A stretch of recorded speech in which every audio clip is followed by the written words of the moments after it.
All right, guys, how's it going? Today we're going to talk about a short little sweet war going on called the War of 1812. This is not one of those confusingly named things in history because it does start in 1812, thankfully. However, the war lasts until 1814, so it's not just a 1 year long war.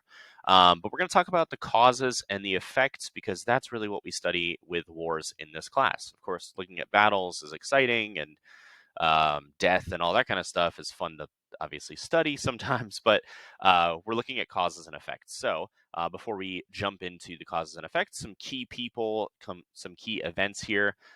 People-wise, we have James Madison. Lots of people call this Madison's Little War or Mr. Madison's War. Andrew Jackson is on this list. We're going to hear a lot about him later on, and James Monroe as well. James Monroe is pretty influential later on after the war. And so we're going to kind of jump in there and skipping through this video. Another important guy here is this guy named Tecumseh. He is a Native American general. And he is going to be helped by the British. Now, Tecumseh and his troops are out west. I'm using air quotes around west because this is places like Ohio and the Midwest, what we would now call today the Midwest. We also have the Jefferson issue with the embargo. So before the War of 1812 really kicks off, we've got France and Britain fighting. Jefferson wants to help the French, but the British are taking, as you can see on the picture here, taking U.S. sailors off of ships. That is called impressment. And so Jefferson's response to that is just cutting off trade with everyone, which economically backfires. It may have achieved the goal of not having our sailors taken, but our economy is really hurt by that. It's a little hard to measure economic depressions or recessions in this time period because we just don't have good data on that. But it wouldn't be anywhere close to like Great Depression kinds of numbers. But maybe think about a recession, kind of that kind of economy. And then the last thing on here is the War Hawks. I kind of jumped around here a little bit, but the War Hawks are people that are calling for war against Britain. These are people partially that want to seize parts of Canada to expand north.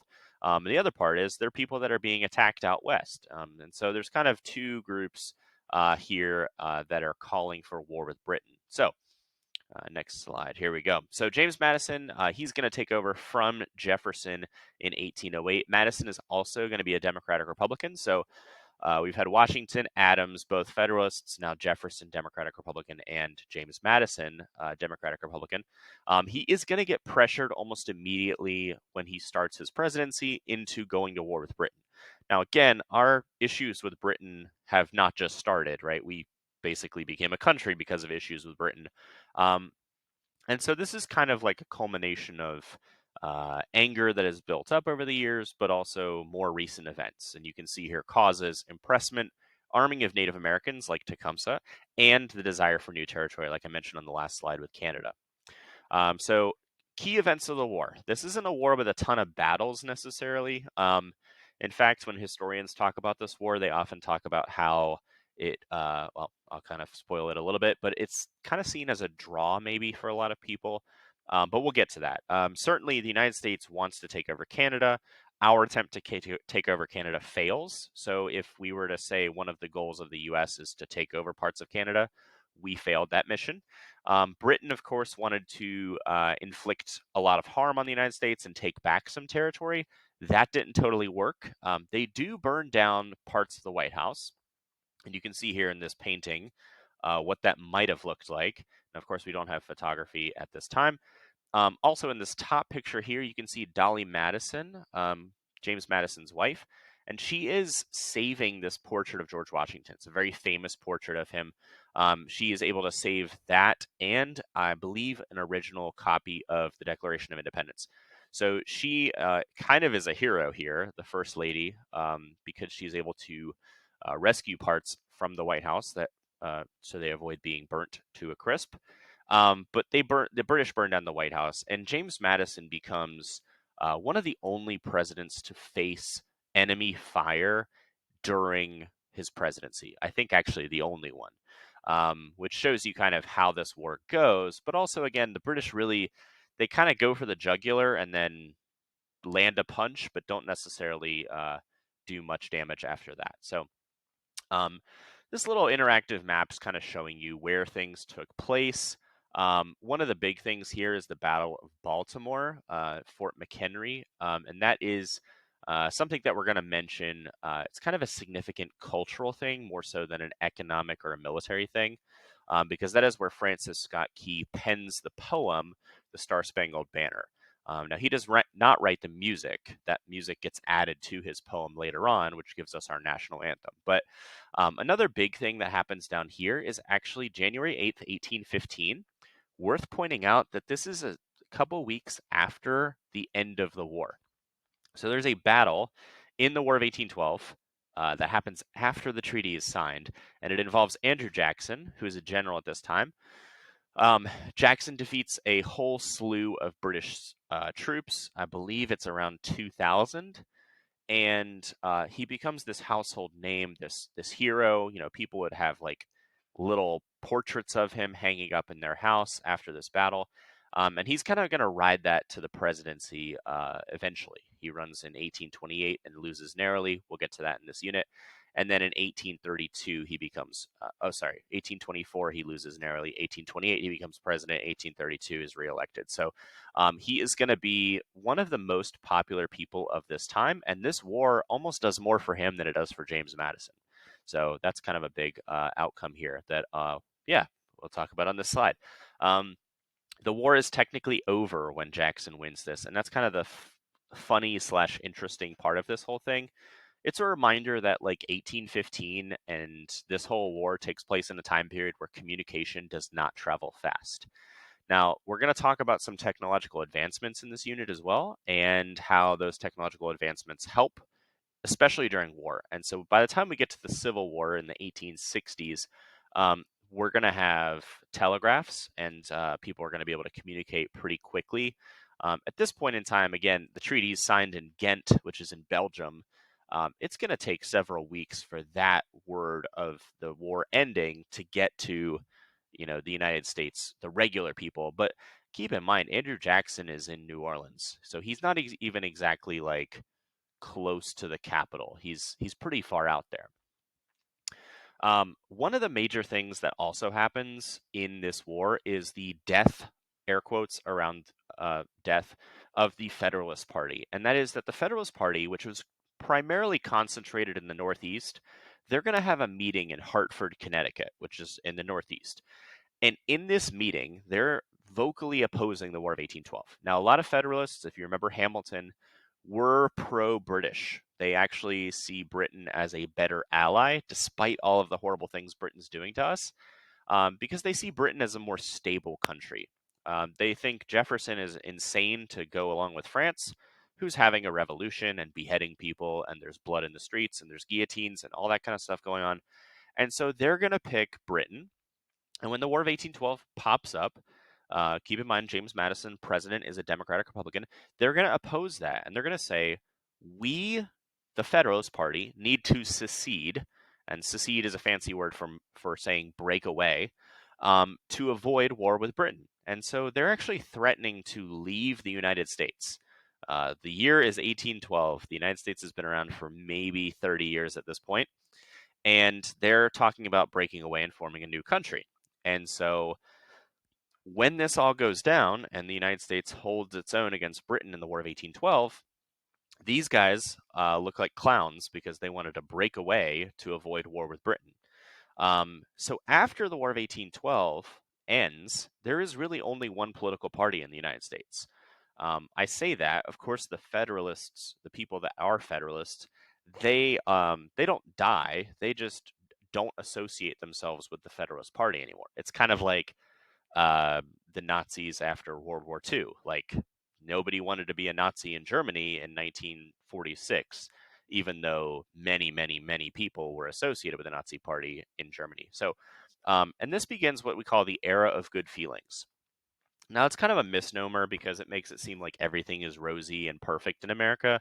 The reality is, it's really just a period where there's only one political party, and that's the Democratic Republicans. So, the Democratic Republicans are going to dominate politics for the next few years. We're going to have another political party pop up, but for now, up until about 1824, there's really only going to be the Democratic Republican Party. So with the end of the war, the Treaty of Ghent, as I mentioned, that's a city in Belgium. There's no real territory change here. Britain wanted to, destroy America. That didn't happen. America wanted to take Canada. That didn't happen. The only real positive of this makes Americans feel more American. So while we didn't win, we feel like we won because Britain tried to take territory from us and we were able to hold our own. And keep in mind, like when you think about the United States and Britain at this time, we're still talking about Britain being a global superpower and the United States being a relatively upstart, brand new country. So this is almost more impactful for national unity and national patriotism than the Revolutionary War. Almost. Okay. Revolutionary War, of course, is where we get our country, but um, it reaffirms American independence from Great Britain. Um, the Star Spangled Banner is a byproduct of this as well. And this is when people start calling the country the United States. And this is when people start associating themselves as American rather than associating themselves with their state. Prior to this, people identified as North Carolinian, Georgian, Virginian. After this war, people associate themselves with being American. And then people would say, oh, yeah, well, I'm from this state. Okay. Um, so Foreign affairs after the war, James Monroe becomes president. So we go Madison, Monroe, and Monroe is elected unanimously, almost. Okay, I say almost because if you remember back to Washington's presidency, the video I recorded for that, there's one person that basically voted against Monroe just so he wouldn't be compared to Washington as unanimous. But he doesn't have anyone run against him. So it's a little unfair to James Monroe because some guys just like in the electoral college is just like, I'm going to vote for that guy's dog just so James Monroe doesn't get a unanimous election. Um, After this as well, we establish our northern border with Canada. That's important because again, we tried to take it and that didn't work. And then in 1819, we signed the Adams-Onis Treaty. That is John Quincy Adams, not John Adams, who we've already talked about as president. And that treaty is signed between John Quincy Adams and Onis, who's a Spanish delegate. And the big thing there is Florida is added to the United States. It's going to take a little bit of time for Florida to become a state, but the territory is added in 1819. One big thing in Monroe's presidency is the Monroe Doctrine. Now, perhaps interestingly here is John Quincy Adams actually writes this whole speech, but James Monroe gives the speech. And so the Monroe Doctrine is given that name because Monroe gives the speech, even though John Quincy Adams is kind of like, it should be called the Adams Doctrine. I wrote the thing. Um, what the Monroe Doctrine is a philosophy or a policy that everything in the Western Hemisphere will be under control of the United States. Or basically, a different way of saying it, to flip it a little bit, is Europe will stay over on its side of the world, and the Americas will be independent and they'll handle their own issues. So this kind of is it's kind of an offhand policy that's created, but it sticks around for almost 100 years, and it's really World War One that gets us to go over to Europe and do something over there. So we're going to kind of defend this policy for quite a while. Certainly, when the United States starts doing imperialism and empire building, we look at places that Spain has in the Western Hemisphere, like Cuba, Puerto Rico, other places like way out west, or I guess depending on which way you go around the world, east, like the Philippines. We're going to kind of take over that as well. So it's an attempt to establish the United States without threat of foreign intervention. We're done with Britain. Hopefully they don't attack us anymore. France is kind of doing its own thing with Napoleon. And Spain is a crumbling empire, soon to be destroyed. I say soon, it'll be another 80 years or so. But yeah, so questions real quick. We'll knock these out. Why did many Americans blame the British for their problems? Well, truth be told, the British were impressing the sailors off of the ships, which is going to increase the cost of American goods because if those ships aren't able to deliver the goods, then the supply of goods is decreased, which increases your price. There's a little supply and demand connection there. Another thing is that the British were actually arming the Native Americans out west. And so people that were living in that frontier area were getting attacked by Native American tribes. Tecumseh and the people that were getting attacked were noticing that the Native Americans had British made weapons. So that's why people in America are blaming British for their problems. Number two, why were farmers and settlers especially likely to support the War of 1812? Kind of just gave you that one in the previous question. They are more likely to get attacked by Native Americans with British weapons. Um, but also, I think it's kind of that Democratic Republican policy. The Federalist Party wants to support England. Democratic Republicans don't, and so a lot of Democratic Republicans were farmers in the South and the West. And the last question: how would the American military in the War of 1812 compare their abilities in the Revolutionary War? I think it's supposed to say compare to their abilities in the Revolutionary War. Um, I think the biggest difference here is that this is almost a more fair fight. America has not fully um, become a military superpower, but we hold our own in this fight. One thing I try and emphasize with the Revolutionary War is not so much that America demolished Britain, but that America hung in long enough to make things super inconvenient for Britain to the point where Britain had to remove itself from the colonies and had to surrender. This one is a little bit more of America having a military and being pretty well organized.